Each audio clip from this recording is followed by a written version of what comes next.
రాజాసింగ్ రాజాసింగ్ మీద ప్రేమ ఉండడంలో తప్పే లేదు. రాజాసింగ్ లేకపోతే హిందుత్వ లేదు, రాజాసింగ్ లేకపోతే ఆర్ఎస్ఎస్ లేదు, రాజాసింగ్ లేకపోతే కనుక బీజేపీ లేదు.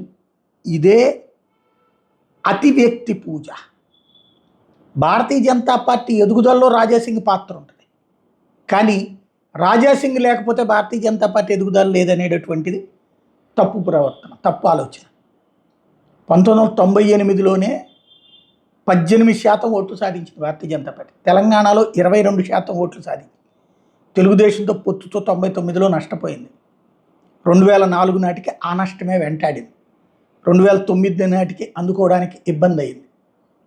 మళ్ళీ అక్కడ పొత్తుల వలన నష్టపోయింది భారతీయ జనతా పార్టీ. 98లో అయినా 2014లోనైనా తర్వాతనే 2014 తర్వాత పొత్తు లేకుండా ఇబ్బంది పడ్డా ఆ తర్వాత పికప్ అవుతూ వచ్చింది.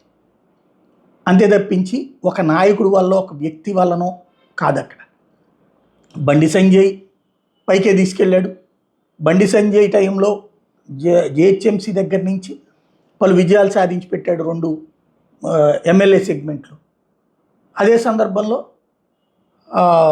లక్ష్మణ్ ఉన్నప్పుడు 4 ఎంపీ స్థానాలు గెలిచిన సందర్భం ఉంది.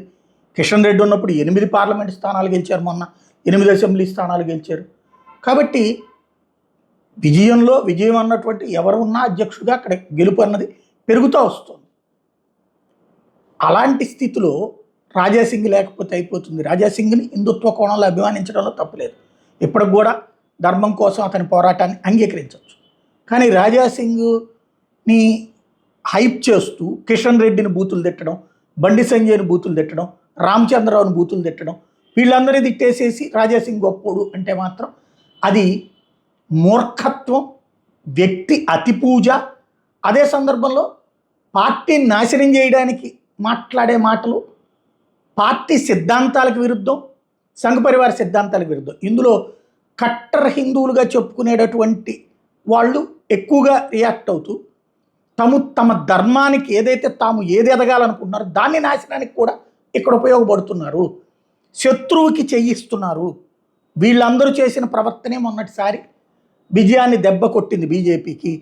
బండి సంజయ్ మీద ప్రేమతో చేసినటువంటి వ్యతిరేక ప్రచారం బీజేపీని దెబ్బతీసి కాంగ్రెస్ ఆల్టర్నేటివ్ అట బీజేపీ వాళ్ళే తిట్టిపోస్తున్నారు, బండి సంజయ్ని తీసేయడం అంటే బీఆర్ఎస్తో జట్టు అన్నటువంటి పేరుతో పోయింది.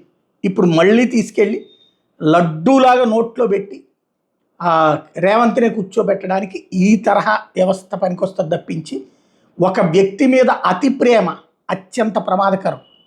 మోడీని రేపు పొద్దున్న తీసేస్తామంటే ఎస్ అనాలా, యోగి వస్తాడు, లేకపోతే ఫడ్నవీస్ వస్తాడా? ఏంటది?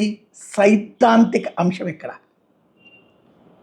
వాజ్పేయి లేకపోతే పార్టీ ఆగిపోలా, అద్వానీ లేకపోతే పార్టీ ఆగిపోలా, ఉమాభారతి లేకపోతే పార్టీ ఆగిపోలా. పార్టీ అనేటటువంటిది ఒక నిరంతర ప్రవాహం, సైద్ధాంతిక ఆధారిత ఎదుగుదల భారతీయ జనతా పార్టీ. ఆ సైద్ధాంతిక ఎదుగుదలలో ఆ సిద్ధాంతానికి సహకరించేటప్పుడు, ఆ సిద్ధాంతాన్ని కలిగి ఉన్నప్పుడు వ్యక్తి అతి ఉండకూడదు.